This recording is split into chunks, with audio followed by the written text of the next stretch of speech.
tal? Muy buenas noches. Abrimos una nueva edición especial. Como saben, el lunes se conmemoraba el Día Internacional para la Erradicación de la Violencia de Género y en este marco hemos querido invitar a la presidenta de AIVIC, la Sociedad Ilicitana contra la Violencia de Género. También es educadora social y sufrió violencia de género desde los 15 años. Es Marina Marroquí. Marina, muy buenas noches. Buenas noches.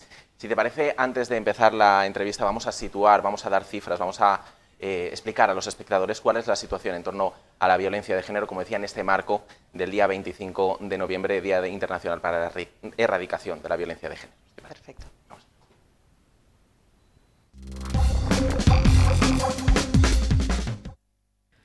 1.027 mujeres han sido asesinadas desde que existen registros de víctimas de violencia de género, 52 tan solo en lo que llevamos de este 2019. Son cifras estremecedoras en las que ni tan siquiera están reflejadas las mujeres que han sido asesinadas por hombres con los que no mantenían ni habían mantenido ninguna relación sentimental.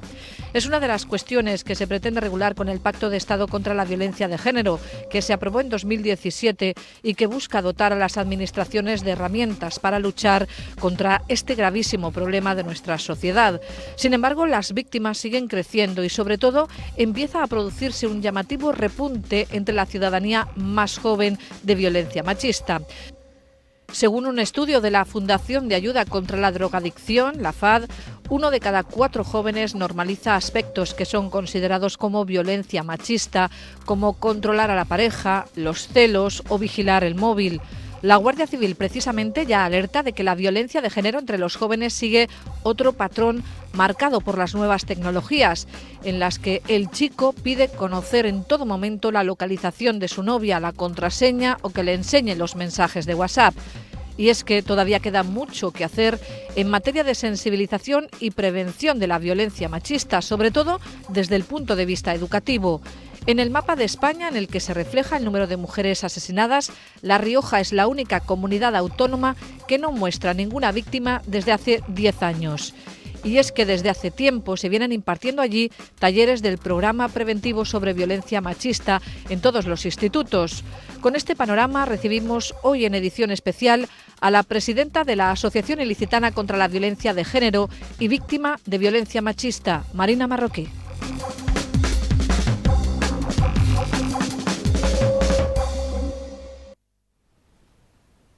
Estos son de alguna manera los datos, la situación que tenemos ahora mismo en nuestro país. Marina, como decía, sufriste violencia de género desde los 15 años. ¿Por qué decides poner tu historia al servicio de la gente, al servicio sobre todo de los jóvenes, como estábamos comentando en el vídeo? Porque entiendo que no tiene que ser fácil estar rememorando cada día tu historia. Yo sufrí violencia de género de los 15 a los 19 años, todo el periodo de la adolescencia, y yo hice todo lo que no hay que hacer. Posiblemente yo sea el ejemplo, como le digo a los adolescentes, a no seguir. Yo nunca me atreví a interponer una denuncia, en mi familia ese nombre nunca se volvió a pronunciar, hice nuevos amigos y una vida nueva que jamás nadie podía sospechar que yo había vivido ese infierno, cambié de ciudadano, al final huimos de ese infierno la mayoría de mujeres en silencio y me di cuenta que no puedes huir de tus fantasmas, que hay miles de preguntas que por mucho que socialmente ya estaba totalmente adaptada, al final nos ponemos como una sonrisa de cartón. Y cuando llegas a casa, ¿no? Es una tortura antes de dormir, cómo he podido ser tan tonta, cómo he podido perdonar tanto, cómo te perdonas a ti misma que te viole y te deje en un descampado toda la noche, cómo puedes volver a perdonarte, haber abrazado a esa persona y haber otra vez vuelto a confiar en ella. Y me di cuenta que de todas las preguntas que me hacía, la respuesta era la misma, que la culpa era mía. Intenté abrir un poco el foco, me especialicé en violencia de género dentro de la carrera, nunca pensé que me dedicaría a eso, si es que nunca lo había verbalizado en voz alta, pero necesitaba entender el por qué a mí, el por qué yo, el por qué me trataba tan mal. Y entonces abrí el foco y me di cuenta que al final vivimos en una sociedad que, por desgracia, el machismo es la coartada perfecta para el maltratador, que ninguna mujer educada en el machismo se puede librar de la violencia de género. Estamos predispuestas porque queramos o no aprendemos que el amor es sufrir, que quien bien te quiere te hará llorar, que el amor vale la pena, ¿no? Que a mí el lenguaje me parece muy importante. ¿Y por qué no le damos la vuelta? Porque el amor no vale la alegría en vez de la pena. Y me di cuenta de que al final la única línea roja que pone la sociedad, si te pega no te quiere. Y eso es como querer curar el cáncer con metástasis en todo el cuerpo. Llegamos tarde. Necesitamos que que la siguiente generación baje esa línea roja y pueda detectar el maltrato en las primeras señales. Entonces, básicamente lo que me di cuenta es que el dolor, si te lo dejas dentro, te pudre por dentro. Y que cada vez que hablaba, aunque fuera un entorno muy pequeñito y una mujer se reconocía en mi historia y se sentía pues menos tonta, menos débil y menos solas, me iba mereciendo la pena. O sea, esas heridas se iban cerrando de verdad después de tantos años. Y poco a poco, al final, tuve el objetivo de que las siguientes generaciones, de que las chicas de 15 años no sufrieran lo que yo tuve que sufrir, o por lo menos evitar un solo día, ¿no? Si con estos talleres, esta formación, esta sensibilización, pueden identificarlo unos días antes, ya sé perfectamente lo que se ahorran. Enseguida hablamos de toda esa labor, pero decías que es importante detectar el maltrato en las primeras señales. ¿Cuáles fueron las primeras señales que tú detectaste y empezaste a ver que algo no funcionaba como debería? La verdad es que yo no tuve acceso a esas herramientas de detección que ahora imparto, entonces mis primeras señales ya fueron tarde. Mis primeras señales, te acuerdas muy bien del primer guantazo, del primer puñetazo en la pared mientras te mira, de la primera vez, ¿no?, que te deja tirada en algún sitio, pero luego te das cuenta de que si llora y pide perdón una y otra vez durante 6 horas en mi ventana, es muy difícil, ¿no?, para una buena persona que eso no empatice y quieras creer a la persona que pide perdón y no al monstruo que sales. Entonces, por desgracia, yo hasta, mira, a mí me pegó, me quemó, me violó, me asfixió, me cortó, y tardé como 5 años en poder decir la palabra maltratador en voz alta. O sea, cuesta muchísimo trabajo profesional poner esos nombres. Y yo, mujer maltratada, yo no me parecía en nada a las mujeres que amoratadas en un rincón que sales en los anuncios. Yo no quería parecerme a eso, es imposible identificarse. Entonces yo, por desgracia, tardé muchísimos años después. Yo no salí, a mí me sacó mi familia, literalmente ya en el último de los escenarios, cuando ya me buscaban por si estaba muerta. Y tardé muchos años en poner los nombres que es necesario poner para poder superarlo. Yo creo que también en todo este difícil proceso hay un tipo de maltrato que no se ve, que no se cuenta, que no se percibe de la misma manera porque no deja rastro, y es el maltrato psicológico, que yo creo que es muy importante también hablar sobre él. El maltratador utiliza muy bien el maltrato psicológico, el sexual, el social y el económico. El maltrato físico es un fallo en el modus operandi del maltratador. O sea, lo utiliza cuando el chantaje, la manipulación o los llantos no le funcionan, cuando tú sigues diciendo que no ante una situación. Entonces, como última estrategia, utiliza la violencia física. Pero es un fallo porque deja marcas, porque la sociedad se activa, porque todos los protocolos, ¿no? Si tú vas a un hospital amoratada, tú ya puedes decir misa, que los protocolos se van a activar. Entonces, un maltratador eficaz de libro nunca le hace falta levantar la mano. Psicológicamente estás tan anulada que te mira con esa cara de demonio y tú dejas de respirar y dejas lo que estás haciendo, porque sabes lo que pasa si lo enfadas más. Entonces es un fallo y es un error del sistema poner el foco en la violencia física. El maltratador no es un violento, no se le puede prevenir. Mi maltratador era voluntario de ONG y cruzaba a todas las abuelitas, ¿eh? O sea, es un manipulador, un chantajista y un victimista profesional. Juega muy bien con el victimismo para dar pena. Entonces necesitamos identificar esas primeras señales, ¿no? Por ejemplo, cómo consigue que te dejes de maquillar o de vestir igual en los primeros meses, que es algo que consigue muy rápido. Y la sociedad no entiende cómo puede modular tu personalidad. Al final es bastante sencillo. Si el día que te maquillas y vas preciosa, está distante, te ignora y prácticamente no te hace caso, aunque dice que no le pasa nada. Y el día que vas con la cara lavada y una coleta, te dice lo guapa que eres, lo maravillosa, lo preciosa, lo enamorado que está de ti, ese día es maravilloso. Pues a la cuarta vez vas sin maquillar con una coleta. Porque al final, cuando estás empezando con una persona, te gusta que te diga cosas bonitas y que le gustes. Entonces, mediante chantajes y manipulación van intentando, dejando de hacer cosas mientras tú crees que estás luchando por una relación de amor y por hacerlo más feliz. Y en realidad, al final, estás un poco como la sirenita, ¿no?, vendiendo tu cola y tu voz. ¿Cómo se consigue salir de todo esto? Supongo que cada caso será diferente y habrá unos condicionantes muy diferentes, pero ¿cómo se consigue salir para la gente que nos esté viendo sobre todo? Salir, actualmente esta sociedad es muy difícil porque pone todo el peso en la víctima, ¿no? Se le pide a la víctima que lo reconozca, que alce la voz, que pide ayuda, que denuncie, que sea coherente en la denuncia, y Y eso, en la situación emocional en la que un maltratador te deja, es algo muy, muy difícil y muy cruel pedírselo, porque tú piensas que estás en una relación de amor, cuesta mucho trabajo profesional darte cuenta que estás en una relación de maltrato. Entonces, cuando la víctima ya lo identifica, normalmente es tarde y ha llegado una violencia ya brutal que no debería haber llegado. Por eso es tan importante educar a toda la sociedad y dar herramientas de detección y de intervención a toda la sociedad para que si tu amiga, tu hermana o tu hija ves que está entrando en esa relación, poder sacarla lo antes posible. Pero lo cierto es que las cifras son abrumadoras, nos duelen cada una de esas mujeres, pero no podemos olvidar que la inmensa mayoría de mujeres sobreviven a la violencia de género. En 2018 se han puesto más de 166.000 denuncias y ya durante muchos años es una cifra que no podemos cambiar, pero organismos nacionales e internacionales cifran en solo 3 de cada 10 mujeres las que se atreven a denunciar, ¿no? Haciendo ese cálculo es bastante fácil, más de 500.000 de mujeres sufren la violencia de género y están ocultas en silencio porque no aparece en ninguna estadística. La inmensa mayoría de mujeres sobrevivimos. El problema es que es muy triste, como yo muchos años me resigné a vivir con miedo, con ansiedad, con pesadillas, con esos vuelcos al corazón cuando ves un modelo de su coche. Sobrevives, pero vivir es otra cosa. O sea, yo he deseado muchas veces estar muerta porque vivir así era un infierno. Entonces yo creo que eso es otra tarea pendiente de la sociedad.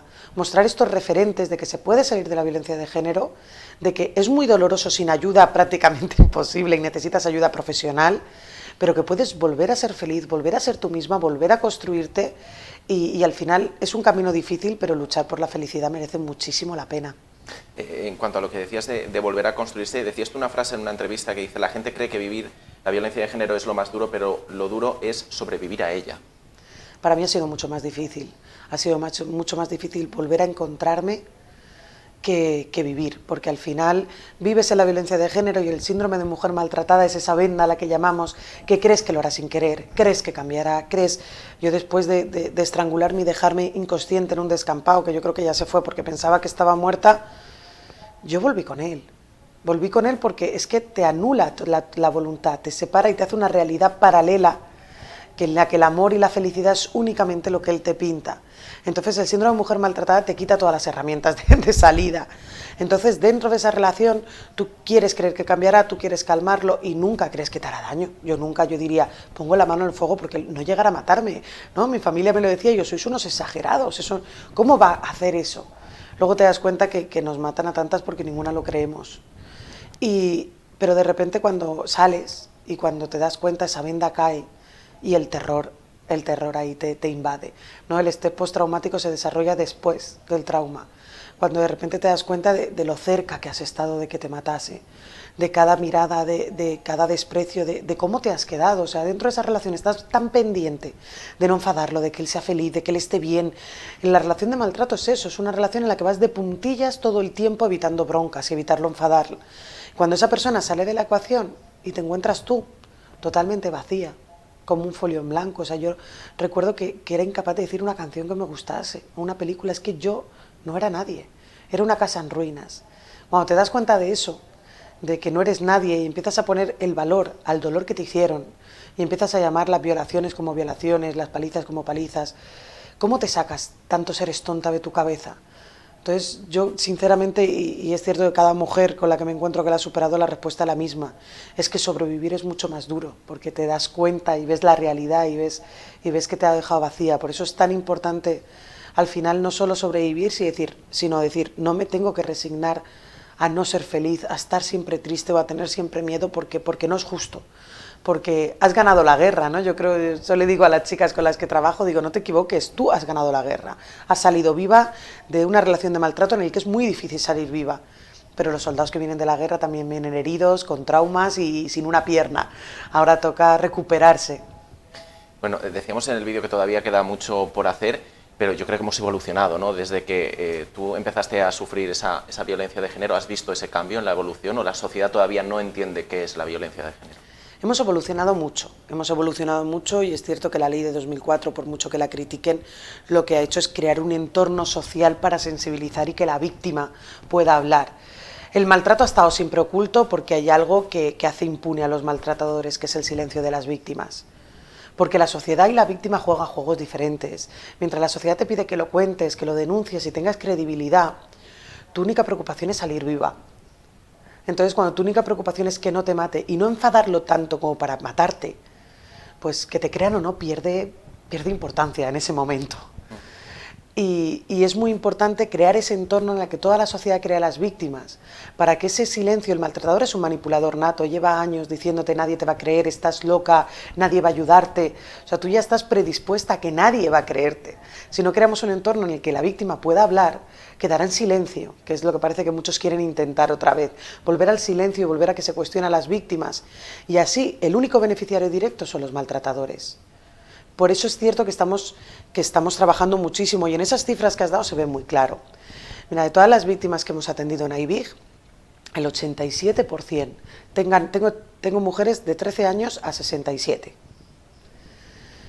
El 87% de mujeres tengan 13, 20 o 30, el maltratador fue su primera relación. En las generaciones anteriores o se quedaban toda la vida con el maltratador o salían 30, 40 ya con hijos, ya no, cuando parece que tenían que hacer y tenían que perdonar todo lo que tenían que perdonar y un día a los 40 años dices, estoy perdiendo mi vida. Ahora salen a partir de los 13, 14 y 15. Entonces, sinceramente es verdad que alarma mucho y hay que educar a las nuevas generaciones porque siguen replicando patrones, porque yo encuentro en cada taller, cada día, chicas que me están diciendo que sufrieron lo mismo que yo, pero esas chicas lo están identificando a los 16, no a los 19.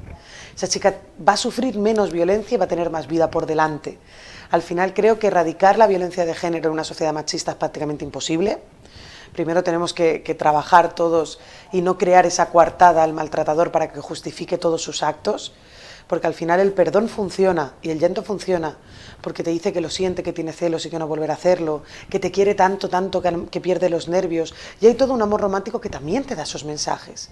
Entonces, si esa educación cambiara y el maltratador te diera esos argumentos y es la primera vez que los escuchas, no tendrían sentido. No perdonarías. Por eso es tan importante erradicar el machismo para trabajar la violencia de género. Pero sí que están haciendo las nuevas generaciones un trabajo brutal. Una cantidad de chicos de nuevas masculinidades que dan un paso al frente y dicen, yo no quiero ser el lobo que están pidiendo de mí. Yo no tengo por qué ser fuerte, valiente y proteger a nadie. Yo tengo que cuidar mi sentir y ser sensible. Y chicas que dan un paso al frente y dicen que no, ¿no? Yo creo que en mi generación, a mí hubo una respuesta en un taller que me encantó porque cuando termino el taller se levanta súper indignada con 13 años y me dice, es que lo que no puede ser es que vengáis aquí a darnos herramientas de violencia de género y nos mostréis el feminismo a los 13 años, es que ya llegáis muy tarde. Y de repente, claro, solo pude sonreír y le dije, las generaciones anteriores hemos llegado al feminismo prácticamente como salvavidas y cura a todo el dolor, cuando ya nos han maltratado, violado, vejado, infravalorado en el trabajo, harta de que te insulten por la calle o te persigan. Cuando hemos encontrado todo eso y pensábamos que era culpa nuestra, de repente encontramos que es todo un sistema, ¿no? Digo, qué bonito que a los 13 años ya pidas, ¿no? que te lo cuenten antes. Yo creo que es que nuestra generación aún está pidiendo un poco de perdón y permiso, ¿no? Perdón, pero quiero hablar y decir mi mensaje. Hay veces que dices, bueno, tengo una carrera, tengo un máster, soy una profesional del tema y por ser mujer parece que simplemente se me cuestiona cada milímetro y cada coma que hago, ¿no? Yo creo que eso a la siguiente generación no se lo van a poder hacer. Están entrando con toda la artillería y aquí no van a pedir permiso a nadie para el hueco que se merecen y es suyo en la sociedad. Yo creo que es muy importante ese mensaje y ese análisis que hace sobre las nuevas generaciones, pero también es cierto que, pese a las herramientas que se están poniendo, pese a ese pacto de Estado contra la violencia de género, las cifras siguen ahí, 1.027 mujeres, 52 mujeres este año, creo que ya se ha superado la cifra del año pasado. ¿Qué está pasando para que no se pueda atajar y que sigan aumentando las víctimas? Pues que al final son muchos recursos, al final la ley era muy integral y prácticamente, vamos a ver, no se ha implantado yo creo que ni la mitad de toda esa ley, ¿no? Al final no hay una prevención, no hay educación, la ley recoge algo que muchos hospitales, ya por ejemplo el de Torrevieja voy a formar dentro de muy poquito, ya se están preocupando, porque es el sistema sanitario yo creo que la mayor potencia de detección precoz, porque una víctima antes de poner una denuncia lleva años diciendo que tiene problemas de ansiedad, que tiene ataques de pánico y no sabe por qué, que tiene problemas para conciliar el sueño, que tiene depresión, y necesitamos dar un paso al frente, que en la Comunidad Valenciana en eso tengo que decir que es pionera, dar un paso al frente para poder detectar todas esas señales y poder ayudar a la víctima antes de la violencia. Pero es cierto, como digo, que cometemos aún errores que no son justos, ¿no? Por ejemplo, que hay como muchos recursos, pero están totalmente desvinculados entre sí, y hay demasiadas lagunas en que a la víctima se le deja sola, ¿no? Por ejemplo, tienes tú la responsabilidad de poner una denuncia, y después tienes tú la responsabilidad de ir al juzgado sin haber tenido ayuda psicológica, ni antes ni durante. Después no pasas un peritaje psicológico que te diga, que te ponga nombre a lo que eres, que es síndrome de mujer maltratada, que esas secuelas, que lo que te pasa, ¿no? Yo cuando les explico precisamente eso, ¿no? Porque es que tengo ansiedad, tengo depresión, precisamente cuando, por ejemplo, tienes cáncer y te ponen una quimioterapia, se te cae el pelo, dejas de comer, estás mareado, pero no dices que eres débil y tonto, porque te pasa, sabes que es consecuencia de esa quimioterapia, ¿no? Pues todas esas secuelas son consecuencia del maltrato y se tienen que poner nombre para que veas que no eres tú la débil, ¿no? Sino que son secuelas de un trauma muy grave que tienes que superar, y sobre todo la superación después, ¿no? Después de todo el proceso judicial necesita ayuda psicológica intensiva y necesita volver a superar, y ahora mismo hay muchísimas lagunas en las que a la víctima se le deja sola. Yo creo que es un fallo que no nos podemos permitir. Hablábamos antes de las nuevas generaciones, lo decíamos en el vídeo introductorio, se está dando ya casos de violencia de género en los jóvenes. Tú impartes talleres y supongo que lo ves de cerca, pero cambian los patrones, porque ahora esa violencia se da a través de las nuevas tecnologías, del control del móvil. ¿Qué es lo que te encuentras tú en esos talleres? ¿Se está dando, como se dice, realmente ese control a través de las nuevas tecnologías, del móvil, de estos celos que dicen, bueno, es que si está celoso es que me quiere, ¿no? Que yo creo que también es uno de los bulos dentro de todo esto. Se está dando de una manera bestial, ¿no? El taller que yo imparto en adolescentes ha llegado hasta la fecha a más de 70.000 chavales y chavalas, y es brutal lo normalizado, ¿no? Como dices, estas nuevas tecnologías han dado muchas herramientas de control a los controladores, y es un peligro. El maltratador lo que quiere es el control absoluto. La violencia física la utiliza en el último de los recursos y no funciona, ¿no? Antes tenía que decirte dónde estás y tenía que aparecer por sorpresa, y ahora no. Yo cuando empecé a intervenir a jóvenes digo, madre mía, es que todos los maltratadores son informáticos, y te das cuenta que hay apps fantasmas súper sencillas que se implantan y no puedes identificarlas, y leen tus mensajes, ven tus llamadas. Hay cierto que hay una nueva forma de maltrato a la que no sabemos abordar, como que piden, estés donde estés, una foto para verificar que es verdad, o cuando llegas a casa y te pones el pijama, una foto para convencerle de que ya no vas a salir. Y en muchas ocasiones ese control absoluto se viene de mano en las adolescentes, lo encuentro muchísimo, también de la violencia sexual y de las coacciones sexuales, ¿no? Yo te grabo mientras estamos teniendo sexo, y si alguna vez quieres dejarme o quieres salir, todo el instituto y toda tu familia va a saber lo que haces y cómo eres. Claro, a los 14 años te puedes imaginar cómo pesa eso, ¿no? Yo he tenido chicas que digo, ya sé que es violencia, yo quiero salir, pero es que me ha dicho que va a enseñar ese vídeo a mis padres y yo no puedo avergonzarles de esa manera. Por eso es importante educar a las nuevas generaciones y educar a las familias de esas nuevas generaciones para que tengan herramientas para afrontarlo. Porque la violencia de género y la violencia sexual que me encuentro, porque al final no podemos evitar que la educación estamos cometiendo un fallo muy grande. O sea, yo al final soy 2 horas en sus vidas, pero no hay un sistema educativo que trabaje esos valores, no hay una asignatura que trabaje esa violencia de género, ese bullying, esa violencia sexual, ese racismo, esa LGTBI-fobia, que todo tiene el mismo principio, es el desequilibrio de poder. Una persona se cree superior a otra.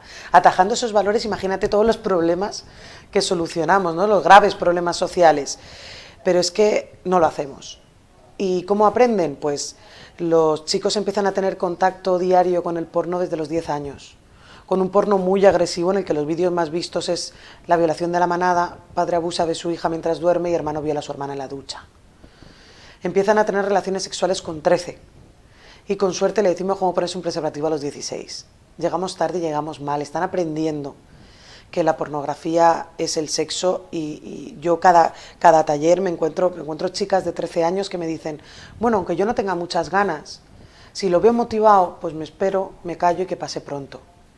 Y en muchas ocasiones he tenido que decir que la sociedad se está equivocando, que no penséis que te violen es que te metan únicamente 5 en un portal, que te puede violar tu novio, que te puede violar tu pareja, que te puede violar alguien que has quedado y te trata muy bien en un momento dado, no quieres, ¿no?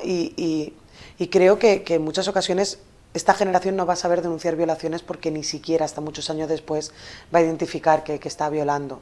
Hay veces que aunque quieras dejarte, yo lo hice muchísimas veces porque parecía la única herramienta de tenerlo tranquilo, ¿no? Es una de las pocas herramientas que tiene la víctima para controlar la agresividad del maltratador. Esa lágrima por el ojo te cae, quieras o no quieras, porque tu cerebro sabe que no quieres. Entonces, a veces es muy sencillo.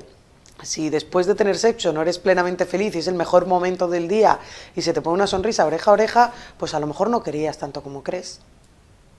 Hablábamos antes de La Rioja. En los últimos 10 años no se han registrado víctimas o asesinadas por la violencia de género.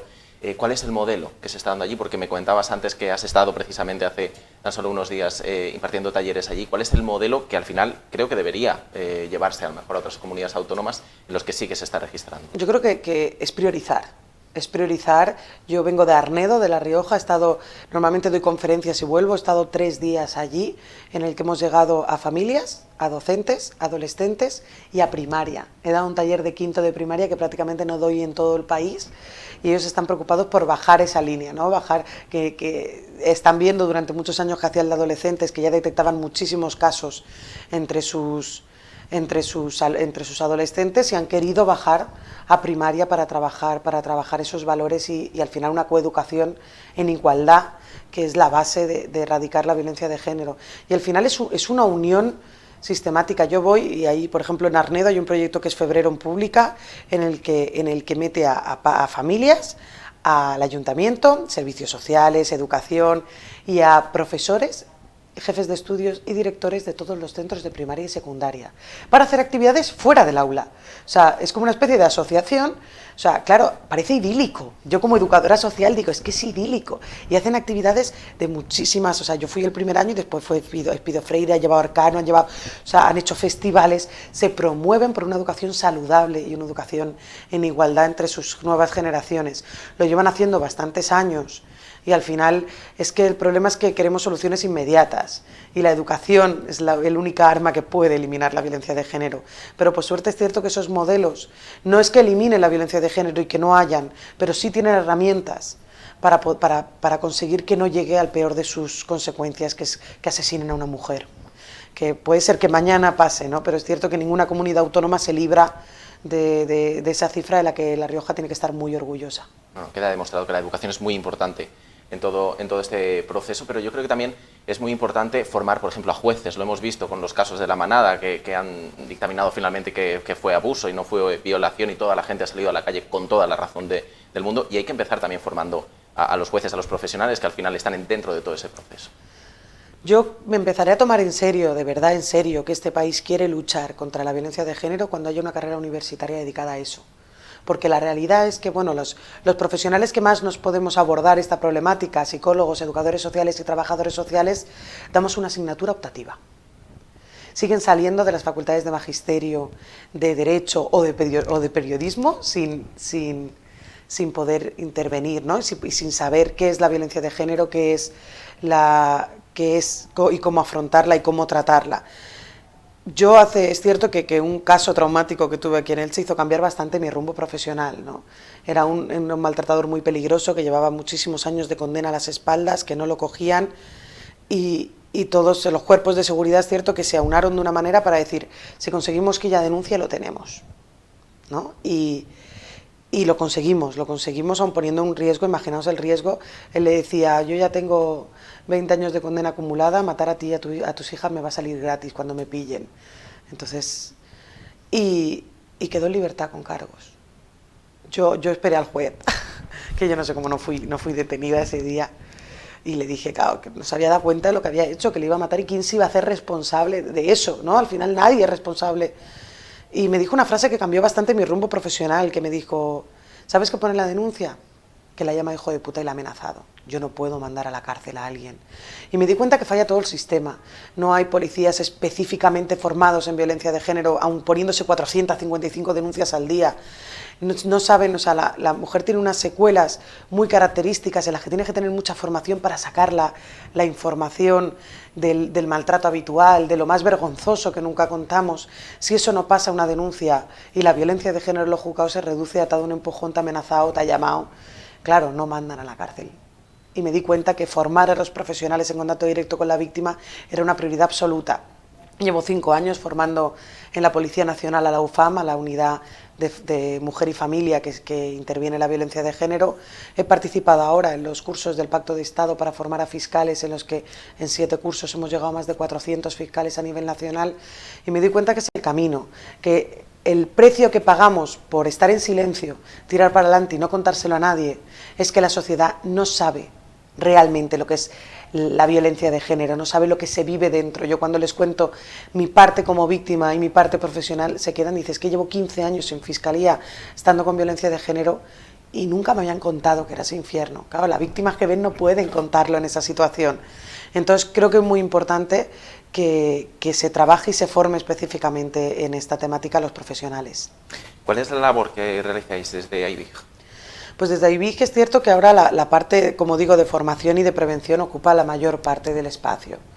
Porque, como digo, hemos llegado a 70.000 chavales en 2 años, la formación a profesionales, las conferencias y la sensibilización ocupa mucha de la parte, y por desgracia, al ser manera voluntaria hemos tenido que reducir bastante la intervención psicológica y derivar. Yo creo que es algo que ya junto con grandes empresas de esta ciudad que están muy preocupadas por la violencia de género, estamos haciendo un plan para que esa intervención vuelva a Elche y volverá muy pronto, pero hacemos eso al final, programas de prevención, programas de sensibilización, de detección precoz, que es uno de los pilares fundamentales, y de formación a profesionales.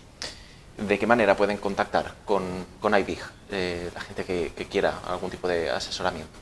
Pues puede contactar en el email aibig.contacto@gmail.com o en el teléfono 744-480016.